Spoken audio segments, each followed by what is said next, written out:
नमस्कार दर्शकों, आप देख रहे हैं डीडी हिमाचल, हिमाचल के रंग दूरदर्शन के संग। मैं मेघा शर्मा हाजिर हूँ लेकर आपका पसंदीदा प्रोग्राम देवांशी। एक ऐसा कार्यक्रम जिसमें हम मिलते हैं उन नारियों से जिन्होंने अपने कर्म, अपने संघर्ष और अपनी संवेदनशीलता से समाज को एक नई राह प्रदान की। नारी के बिना समाज का आंगन अधूरा रहता है। उसकी ममता से जीवन मधुमय और उजालों से भरा रहता है। जब वो शिक्षिका बनकर ज्ञान का दीप जलाती है तो वो पीढ़ियों का भविष्य संवारती है। हमारा आज का विषय भी कुछ ऐसा ही है, अध्यापन और पर्यावरण संरक्षण करती नारी। आज हमारे साथ स्टूडियो में बेहद ही खास शख्सियत मौजूद है। इन्होंने अपना सफ़र शुरू किया था एक टीचर के रूप में, आज ये हेड मिस्ट्रेस है। बहुत बहुत स्वागत करते हैं आज स्टूडियो में एक शिक्षिका का, एक मार्गदर्शिका का और एक समाज की सच्ची देवांशी मिसेस ममता गुप्ता। बहुत बहुत स्वागत है। बहुत बहुत धन्यवाद जी ममता जी, आपकी इस जर्नी की अगर बात करें, किसी भी जर्नी की बात कर लो, वो एक ख्वाब से शुरू होती है, तो वो कैसे वो एक ख्वाब पनपा? आपकी जर्नी की अगर बात करें, शुरुआत कैसे हुई? कब आपने सोचा कि हाँ मुझे शिक्षिका बनना है और देश का जो कल का भविष्य है उसका भविष्य संवारना है? देखिए, टीचिंग एक ऐसा प्रोफेशन है जो कि बाकी सभी प्रोफेशन का निर्माण करता है। और मेरे मदर जो थे वो टीचर थे, बहुत डेडिकेटेड टीचर रही हैं वो अपने समय में। तो मैं बचपन से उनको देखती थी कि उनके पढ़ाए हुए स्टूडेंट्स उनकी बहुत रिस्पेक्ट करते थे और घर में भी वो हमें पढ़ाई के लिए पूरा माहौल देती थी। हम 3 भाई बहन थे तो हमारे घर में भी बहुत अच्छे से हमारी केयर करते थे। तो उनको देख के भी मुझे लगता था कि जब मैं बच्चों को देखती थी कि सारे बच्चे उनकी कितनी रिस्पेक्ट करते हैं, तो उस समय से ही मुझे लगता था कि टीचर बनना जो है वो बहुत अच्छा काम है। उसके बाद जब मैं कॉलेज में आई तो उस समय मेरे एक कॉलेज में प्रोफेसर थे, हमें केमिस्ट्री पढ़ाते थे, दत्त सर। वो भी एक बहुत डेडिकेटेड टीचर थे। उनको देख के भी मुझे लगता था कि ये प्रोफेशन जो है ये बहुत ही अच्छा है। तो मेरा टीचर बनने के लिए मेरी मदर और दत्त सर दोनों का बहुत रोल रहा है। जी, बहुत ही खूबसूरत। और कहा भी जाता है कि जो माँ होती है वो पहली गुरु होती है, और वो बात तो है ही, लेकिन आपको उनसे ही प्रेरणा मिली कि शिक्षक बना जाए और आगे चलकर गुरुजन भी जब आपको वैसे मिले तो आपने इस प्रोफेशन को चुना। तो बात की जाए शिक्षिका बनने के सफ़र की, टीजीटी आप रही, तो उसके बारे में बताएं कि कैसे वो जर्नी स्टार्ट हुई और कौन सा वो साल था? मैंने 1996 में जर्नी स्टार्ट की थी अपनी। उसके बाद फिर मैं लेक्चरर बन गई थी 2000 में, और 2021 में मैं हेड मिस्ट्रेस बन गई थी। अब उससे 3.5 साल से मैं हेड मिस्ट्रेस के पद पर ही हूँ। जी, वर्तमान में आप हेड मिस्ट्रेस है, लेकिन बात करना चाहूँगी इससे पहले के आपके सफ़र की। एक शिक्षिका के रूप में इतने सालों आपने काम किया, उस सफ़र को कैसे देखती हैं? क्योंकि विभिन्न स्कूलों में, जिलों में आपको काम करने का मौका मिला। बहुत अच्छा लगता है जब मैं पीछे मुड़ के देखती हूँ। आज तक मैंने 15 स्कूलों में काम कर लिया है और 4 जिलों में काम कर लिया, अलग अलग जिलों में। तो शहरों में भी काम करने का मौका मिला और गांव में भी काम करने का मौका मिला, और सब जगह के एक्सपीरियंस जो थे वो अलग अलग थे।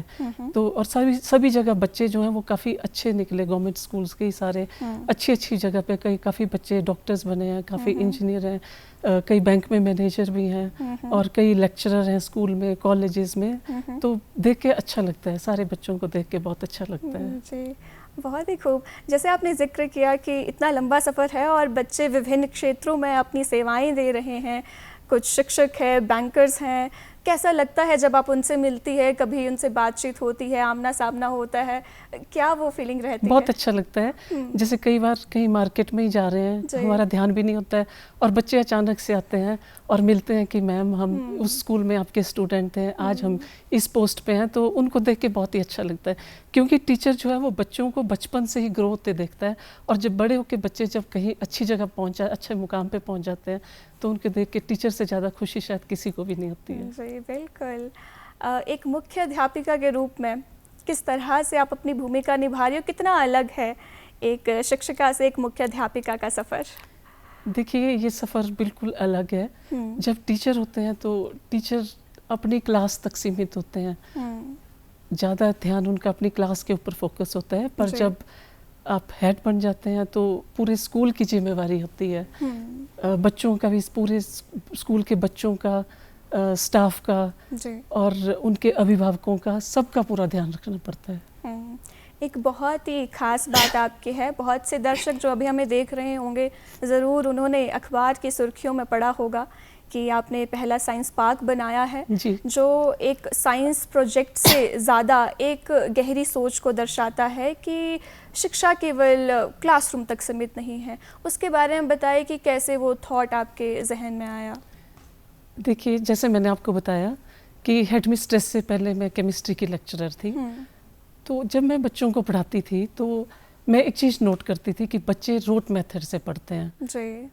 और जो हमारी नेशनल एजुकेशन पॉलिसी 2020 है उसमें भी रोट मेथड को कंसेप्चुअल मेथड में शिफ्ट करने के लिए कहा गया है। तो ये सारी चीज़ें मेरे जहन में थी, तो मैं चाहती थी कि बच्चे बचपन से ही थोड़ा कंसेप्चुअल वे में पढ़ें, क्योंकि जब बच्चे +1 +2 में बच्चों को पढ़ाती थी तो उनको थोड़ा सा रोट मेथड से ही पढ़ते थे, वो कंसेप्ट उनको क्लियर नहीं होते थे। तो उस स्टेज में बच्चों को कंसेप्ट क्लियर करवाना, थोड़ा सा जो बेसिक चीज़ें होती हैं वो थोड़ा सा मुश्किल होता था। तो जब मैं हेड बनी तो मुझे एक अपॉर्चुनिटी मिली कि मैं बच्चों का जो बेस है उसको स्ट्रॉन्ग करने की थोड़ी सी डिफरेंट मेथड से कोशिश करूं। तो मैंने इस चीज़ के लिए 6 से 10 तक की साइंस और मैथ्स की बुक्स ली, उनका सारा सिलेबस स्टडी किया और उसमें मुझे जो लगा कि बच्चों को ये चीज़ें बचपन से क्लियर होनी चाहिए और बच्चों को जो थोड़ा उन चीज़ों में थोड़ा कन्फ्यूज़न होता था या कंसेप्ट को समझने में थोड़ी दिक्कत होती थी, तो वो सारी चीज़ें मैंने साइंस पार्क में उनके मॉडल्स बनाए बच्चों के सिलेबस के। तो उसमें फिजिक्स, केमिस्ट्री, मैथ्स उन सभी के मॉडल्स हैं। तो जैसे मैं आपको एक छोटा सा एग्जांपल देती हूँ, जैसे मैं अपनी केमिस्ट्री की ही बात करती हूँ कि बच्चे जब +1 में भी पहुँच जाते हैं उनको ये नहीं पता होता है कि जो कार्बन है वो 4 बॉन्ड बनाती है, कई बार बच्चे 3 ही बॉन्ड बनाते हैं। पर जब वो उसमें साइंस पार्क में जैसे मीथेन का भी मॉडल बनाया हुआ है, तो बच्चे जब उस मीथेन के मॉडल को बार बार स्कूल में देखेंगे तो वो 6th के बच्चे को भी पता होगा कि वो मीथेन का मॉडल जो है वो किस तरह का है। तो इस तरह से जैसे सोलर सिस्टम का भी बनाया हुआ है, तो बच्चे जब पार्क में जाते हैं तो वो पूरा देखते हैं, तो उनको पार्क में खेल खेल में ही पता चल जाता है कि कौन सा प्लैनेट जो है वो सन के नज़दीक है, कौन सा प्लैनेट जो है वो दूर है। तो बाकी भी और जैसे 6th के बच्चों को शेप्स में थोड़ा सा कन्फ्यूज़न हो जाता है, तो शेप्स के भी मॉडल्स बनाए हुए हैं और अलग अलग फार्मूला वगैरह, जैसे सर्कल हो गया, ट्रायंगल, इस टाइप के फार्मूले शेप्स दे के जैसे सर्कल का शेप बना दिया और उसी के बीच में उसका फार्मूला भी लिख दिया। तो इस तरह से बच्चों को वो पार्क में ही देख देख के ही सारी चीज़ें जो थी वो क्लियर हो गई थी। बच्चों को जब पार्क क्लियर हो गया, पार्क कंप्लीट हो गया, तो बच्चों को सारे उनके कंसेप्ट समझाए, तो धीरे धीरे बच्चों का साइंस और मैथ्स में इंटरेस्ट जो था वो डेवलप होने लगा। तो बच्चे काफ़ी खुश होकर उस पार्क में आते थे। जी, बहुत ही खूब। यानी कि वो जो सोच थी वो सफल साबित हुई है और बच्चों के लिए वो प्रेरणादायक भी है और सीख तो वो रहे ही हैं।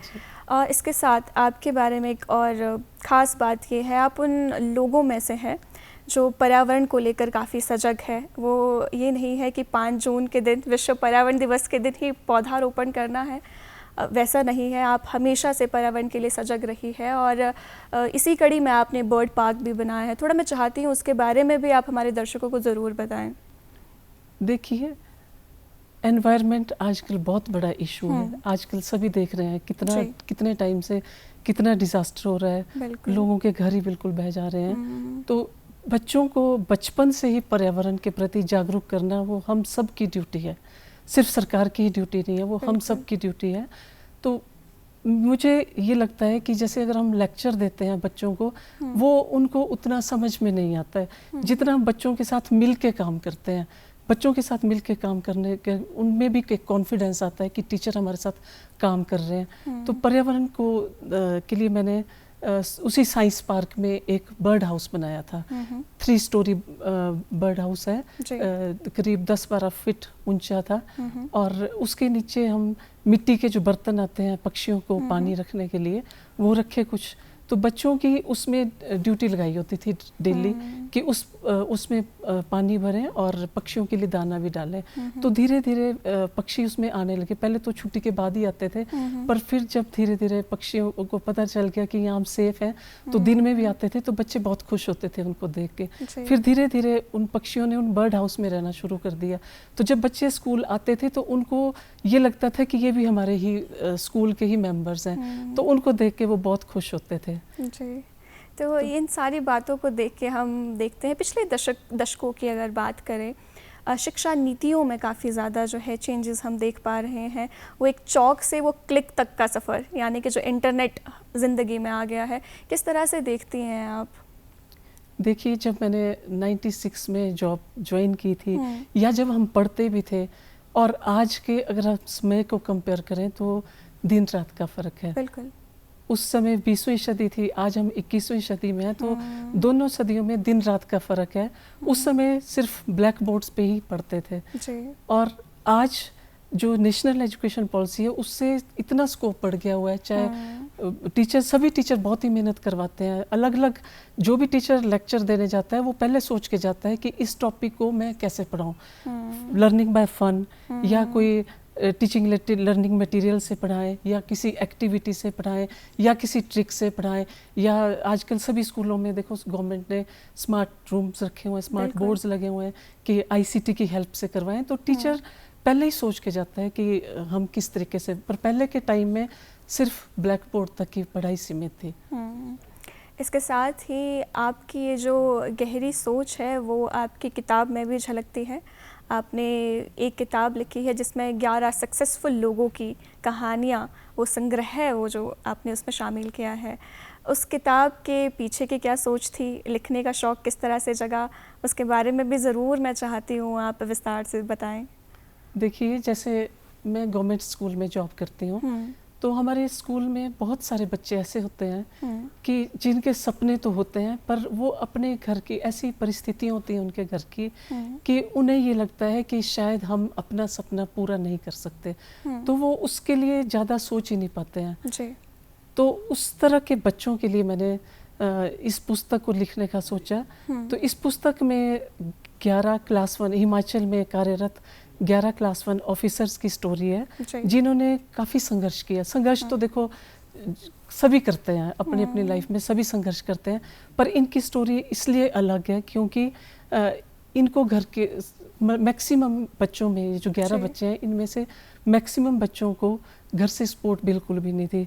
किसी के घर में तो फीस देने के भी पैसे नहीं थे, बुक्स लेने के भी पैसे नहीं थे, और किसी बच्चे ने तो जब स्टोरी इस बुक को पढ़ेंगे तो इसमें कई बच्चे तो ऐसे थे कि उन्होंने, जैसे गांव में कोई बच्चा है उसने साइंस रखी हुई थी तो इसलिए साइंस रख ली कि मेरे को बुक्स जो है वो फ्री में मिल जाएंगी।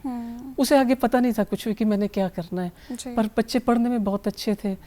और इसमें मैंने एक मेरी स्टूडेंट थी पोर्टमोर में, अब वो डॉक्टर लग गई है, उसकी स्टोरी भी है, उसका भी काफ़ी स्ट्रगल रहा हुआ है। तो 11 बच्चों का स्ट्रगल जो है सबका बिल्कुल डिफरेंट है।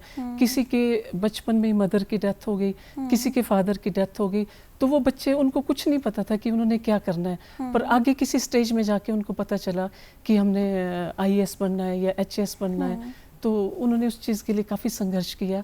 और आज इनमें 11 में IAS ऑफिसर भी हैं, IPS भी हैं, IFS भी हैं, HS भी हैं, कॉलेज के लेक्चरर्स भी हैं, डॉक्टर भी हैं और इंजीनियर भी हैं।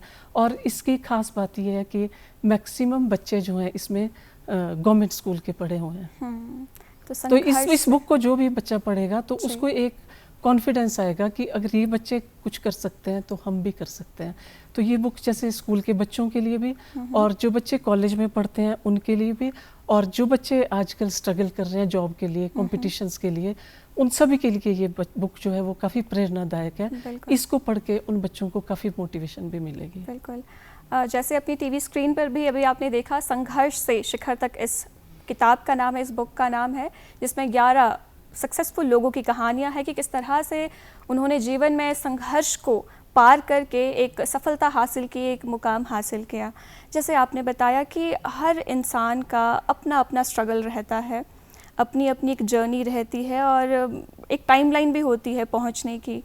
आपका इतना लंबा सफ़र रहा है शिक्षा के, अगर इस क्षेत्र की बात करें, इसके अलावा कोई और कहानी जो आपके जहन में बैठ गई हो, किसी बच्चे की ऐसी संघर्ष की कहानी जिसने आपको भी मोटिवेट किया हो?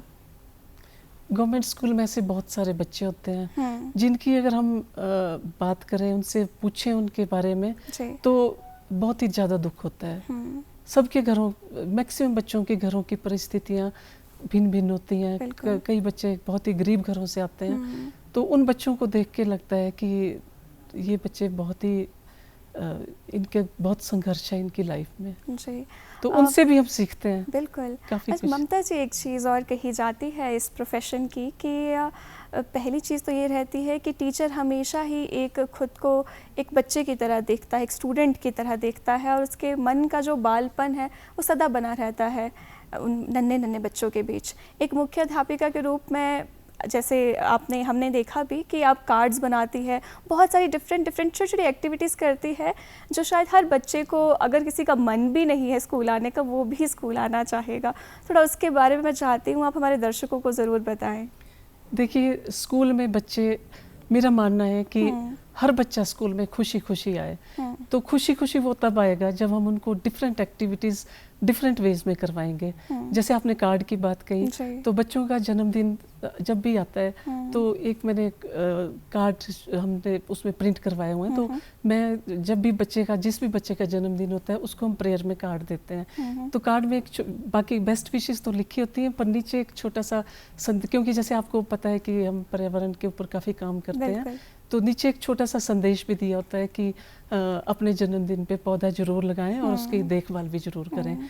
तो बच्चे उस दिन बहुत ही ज़्यादा खुश होते हैं, क्योंकि उनको हमने ये भी अलाउ किया होता है कि आप बर्थडे वाले दिन सिविल ड्रेस में भी आ सकते हैं। तो उस दिन बच्चे को बहुत ही VIP फील होता है जब बच्चा प्रेयर में आता है और उसको कार्ड देते हैं। और 1-2 दिनों के बाद बच्चा आके खुद मुझे बताता है कि मैम हमने पौधा लगा लिया और हम उसकी केयर भी करेंगे। तो जब बच्चे को बचपन से ही इस तरह का माहौल मिलेगा तो बच्चा जो है वो स्कूल भी खुशी खुशी आएगा। इसके अलावा भी हम जैसे काफ़ी अलग अलग एक्टिविटीज़ करवाते हैं ताकि बच्चे जो हैं वो, आजकल जैसे बच्चे मोबाइल पे काफ़ी लगे रहते हैं, तो मेरा प्रयास ये रहता है कि बच्चों को इस टाइप की एक्टिविटीज़ करवाएं कि वो पढ़ाई भी कर लें और साथ में मोबाइल से भी दूर रहें और स्कूल में भी थोड़े उनका कॉम्पिटिटिव माहौल बना रहे। तो इसके लिए जैसे बच्चों में रीडिंग हैबिट डालने के लिए हमने एक कंपटीशन करवाते हैं हम स्कूल में। उसमें जैसे बच्चे लाइब्रेरी से बुक इशू करवाते हैं, फिर उसको घर में जाके पढ़ते हैं, फिर उस बुक का कार्ड बनाते हैं। तो जो भी बुक उन्होंने पढ़ी हुई है उसकी जो समरी है बुक की, उसको कार्ड के अंदर लिखते हैं और बुक का नाम जो है वो कार्ड के बाहर लिखते हैं और अपना नाम भी लिखते हैं। और उस बुक से रिलेटेड जो भी उनके मन में पेंटिंग, जो भी ड्राइंग आती है वो उसको ड्रॉ करते हैं। तो इस चीज़ से देखो क्या फ़ायदा होगा। एक तो बच्चों में पढ़ने की आदत बनेगी और दूसरा वो बुक को पूरी कंसंट्रेशन से पढ़ेंगे कि हमने इसकी स्टोरी भी लिखनी है, और उनकी राइटिंग स्किल भी बढ़ेगी और वो मोबाइल से भी दूर रहेंगे। तो जो बच्चा सबसे ज़्यादा बुक्स पढ़ता है उसको फिर हम डिक्शनरी दे के सम्मानित, फर्स्ट सेकंड थर्ड जो भी बच्चे आते हैं उनको डिक्शनरी दे के सम्मानित करते हैं। तो बच्चे जो हैं वो खेल खेल में फिर वो पढ़ भी रहे हैं, क्रिएटिविटी भी हो रही है, ड्राइंग भी कर रहे हैं। तो जिसके कार्ड सबसे ज़्यादा होते हैं ना, उस बच्चों को फिर हम सम्मानित करते हैं। आपके इन्हीं प्रयासों के अगर बात की जाए, एक शिक्षिका के रूप में, एक पर्यावरणविद के रूप में आपको नेशनल और स्टेट लेवल पे बहुत से प्राइज़ से नवाजा गया है। कैसा महसूस होता है जब आपकी मेहनत को और एक जो आपने सोच, एक थॉट आपके जहन में था और वो जब आप सामने देखती है और उसको लोग जो है कहीं ना कहीं प्यार देते हैं, सम्मान देते हैं, कैसा महसूस करती हैं? बहुत अच्छा लगता है कि देखिए काम अपना, मैं तो यही कहती हूँ कि बच्चों को भी मैं यही कहती हूँ कि अपना काम सिंसियरिटी से करो और उसका फल अच्छा ही मिलेगा। तो काम किया, उसका इनाम मिला, तो बहुत अच्छा लगता है। बहुत ही खूब। एक नारी की अगर हम बात करते हैं, वो बहुत सारे उत्तरदायित्व निभाती है। कहते भी हैं कि जो नारियां होती है वो सबसे अच्छी मल्टीटास्कर होती है, घर भी देखना है, बाहर भी देखना है, फैमिली का सपोर्ट बहुत ज़्यादा इम्पोर्टेंट रहता है। किस तरह से सहयोग रहा आपके अपनों का इस जर्नी में आपकी? नहीं, देखिए मुझे बहुत सहयोग रहा। मेरे हस्बैंड मुझे हर चीज़ के लिए बहुत सपोर्ट करते हैं। जो भी मैं करना चाहूँ मुझे कभी किसी चीज़ के लिए मना नहीं करते हैं जी। उनका मुझे हर समय सपोर्ट रहता है। तो अभी तक की आप अपनी जर्नी को अगर देखती है, कैसा महसूस करती है कि मैंने वो जो निर्णय लिया था शिक्षिका बनने का, कितना सफल आप उसको मानती है, और वो जो दिल में सेटिस्फेक्शन की जब हम बात करते हैं वो कितनी है आज? नहीं, बहुत अच्छा लगता है कि देखिए टीचिंग प्रोफेशन ऐसा है, इसमें जैसे हमारे कांटेक्ट में जितने भी बच्चे आते हैं, अगर हम उनके साथ सिंसियरिटी से अपना काम करते हैं तो बच्चों का तो हम भविष्य संवारते ही हैं, पर उनके साथ उनका परिवार जो है वो भी हमारे साथ जुड़ जाता है। वो भी काफ़ी खुश होते हैं जब उनके बच्चे अपने सपने पूरे कर लेते हैं। तो सपनों को पूरा करने में भी गुरु का रोल जो है वो काफ़ी अहम होता है, तो बहुत अच्छा लगता है जी। आपने परिवार की बात की ममता जी, मैं ज़रूर चाहती हूँ आज इस मंच से बच्चों के लिए तो संदेश हम आपका एंड में लेंगे ही, लेकिन उससे पहले उनके पेरेंट्स के लिए और समाज के लिए कि किस तरह से वो जो वो कहते हैं ना वो कच्ची मिट्टी होती है, उसको जब वो घड़ा आकार देते हैं किस तरह से दे, वो क्या थॉट प्रोसेस रहना चाहिए बच्चे के सर्वांगीण विकास में? देखिए, बच्चों का जो सर्वांगीण विकास है उसमें 4 चीज़ें मेन होती हैं। जैसे गाड़ी के 4 पहिए हैं, उसमें वैसे ही बच्चों के सर्वांगीण विकास के लिए भी 4 पहिए होते हैं। एक पहिया गवर्नमेंट का होता है, एक बच्चा होता है, और तीसरा पहिया जो है वो पेरेंट्स का, और चौथा पहिया जो है वो टीचर्स का होता है। तो गवर्नमेंट तो बच्चों के लिए, स्कूल के लिए बहुत कुछ कर रही है, बहुत फैसिलिटीज़, आज के ज़माने में बहुत फैसिलिटीज़ हैं। पर अगर मैं बात करूं पेरेंट्स की, टीचर्स की और बच्चों की, अगर तीनों में से अगर एक भी कोई वीक है तो वो रिज़ल्ट जो है वो उतना अच्छा नहीं आता है। तो मैं अभिभावकों से यही कहूँगी कि बच्चों का थोड़ा सा टाइम जो है वो घर में बच्चों के लिए ज़रूर निकालें कि स्कूल में वो कर क्या रहा है, उसकी कॉपियाँ चेक करें, और बीच बीच में स्कूल में आके पेरेंट्स टीचर से भी मिलें, अपने बच्चे की फीडबैक लें कि बच्चा जो है वो स्कूल में क्या कर रहा है। क्योंकि आजकल बच्चे जो हैं वो बहुत शार्प हैं, स्कूल में घर के लिए झूठ बोलेंगे और घर में स्कूल के लिए झूठ बोलेंगे, पर जब टीचर जो हैं वो पेरेंट्स जो हैं स्कूल में आके जब टीचर से मिलेंगे तो बच्चों के मन में भी ये रहता है कि नहीं, मेरे पेरेंट्स टीचर को जानते हैं, तो उसके मन में भी थोड़ा सा वो रहेगा कि मैं झूठ नहीं बोल पाऊँगा। तो सभी पेरेंट्स जो हैं वो अपने बच्चों के ऊपर थोड़ा सा ध्यान दें। और एक चीज़ मैं और बताना चाहूँगी कि मेरा ये तीसरा स्कूल है एज हेड मिस्ट्रेस, और मुझे पब्लिक का बहुत सहयोग रहा तीनों जगह पे। सारे लोग बहुत ही स्कूल में कोऑपरेट करते थे। तो टीचर को भी पेरेंट्स का एक फेथ जो है वो गेन करना पड़ता है, और हेड को भी, अगर हेड का पेरेंट्स को मतलब हेड का जो फेथ है वो गेन कर लेते हैं तो लोग अपने आप आपके साथ जुड़ते हैं। जैसे मैंने जब साइंस पार्क बनाया था तो वो स्कूल के वेस्ट मटेरियल से बनाया था, कुछ वेस्ट मटेरियल भी लगाया था, और बाकी जितना भी जो खर्चा था वो सारा मैंने अपनी जेब से ही किया था। तो उस समय जो वहाँ की एसएमसी थी, तो जब उन्होंने देखा कि स्कूल में इतना काम हो रहा है तो उन्होंने खुद ही 100 रुपये पर मंथ स्कूल के लिए डोनेट करने का फैसला लिया था।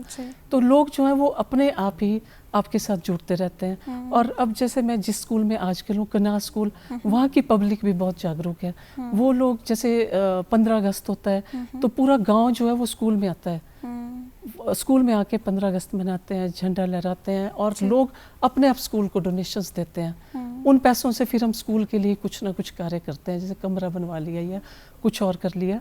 और जैसे अब एनवायरनमेंट डे है, उस दिन भी सारी पब्लिक जो है, वहाँ की गांव के लोग, सारे लोग, उनको इंतज़ार होता है कि बच्चे जो हैं वो आएंगे, रैली वगैरह निकालेंगे। तो 2-3 दिन पहले ही फ़ोन आने शुरू हो जाते हैं कि मैम कितने बजे रैली आएगी, कितने बजे बच्चे आएंगे। तो जगह जगह पे लोगों ने बच्चों का जैसे नुक्कड़ वगैरह करवाते हैं, रैली निकालते हैं, और डांस वगैरह भी बच्चे करते हैं। तो जगह जगह पे लोगों ने उनका खाने का इंतज़ाम किया होता है। तो पब्लिक की जब स्कूल के लिए सपोर्ट होती है तो सारे टीचर्स जो हैं वो सिर्फ पढ़ाई के ऊपर फोकस कर सकते हैं। अगर पब्लिक ही स्कूल को परेशान करेगी तो टीचर्स का आधा ध्यान जो है वो प्रॉब्लम सॉल्व करने की तरफ लगता रहेगा। तो मैं यही चाहूँगी कि सारे लोग जो हैं वो स्कूल को सपोर्ट करें ताकि रिज़ल्ट जो हैं वो हर चीज़ के बहुत अच्छे आएँ। बहुत ही खूब। मैं चाहती हूँ कि आप जाते जाते जो बच्चे हैं, यंग माइंड्स हैं, जो अभी हमें देख रहे हैं, उनको अपनी ओर से एक संदेश आप ज़रूर दें। देखिए, बच्चों को मैं यही कहना चाहूँगी कि कोई भी काम जो है वो मुश्किल नहीं होता है। स्कूल में भी जो पढ़ाया जाता है स्कूल कॉलेज में, अगर उसको डेली बच्चे पढ़ लेंगे तो वो मुश्किल नहीं होता है जी।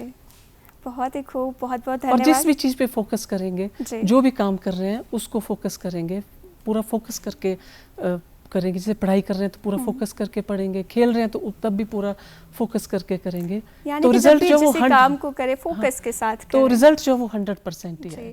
बहुत बहुत धन्यवाद ममता जी, आप कार्यक्रम में आई, आपसे बातचीत करके बहुत अच्छा लगा। तो दर्शकों, आज के इस कार्यक्रम देवांशी में हमारे साथ मौजूद थी ममता गुप्ता जी। हमने इनकी जर्नी के बारे में जाना कि किस तरह से शिक्षक जो है हमारे भविष्य का निर्माता है। जाते जाते यही मैं कहूँगी कि हमारी जितनी भी नारियां हैं वो हर तरह से अपना योगदान समाज के विकास में दे रही हैं, और यदि हम इसी तरह से कंधे से कंधा मिलाते रहेंगे तो हम एक उज्जवल भविष्य का सपना साकार कर सकते हैं। आज के इस वक्त में इतना ही, मुझे दीजिए इजाज़त। बहुत बहुत धन्यवाद।